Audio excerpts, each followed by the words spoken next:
How to allow new members to see older messages in Telegram. So if you want to allow new members to see the older messages in Telegram, then first you need to open up your Telegram application. Once you've opened, make sure to log into your account. And once you've logged into your Telegram, now what you need to do is you need to simply open up a group. So for example, I'll be choosing a group.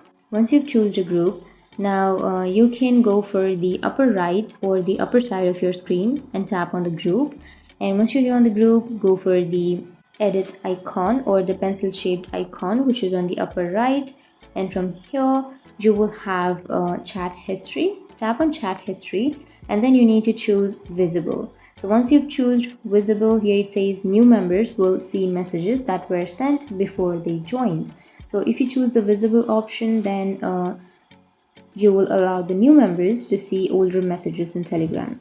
So that's it, and if you have any questions, feel free to comment below. Thanks for watching.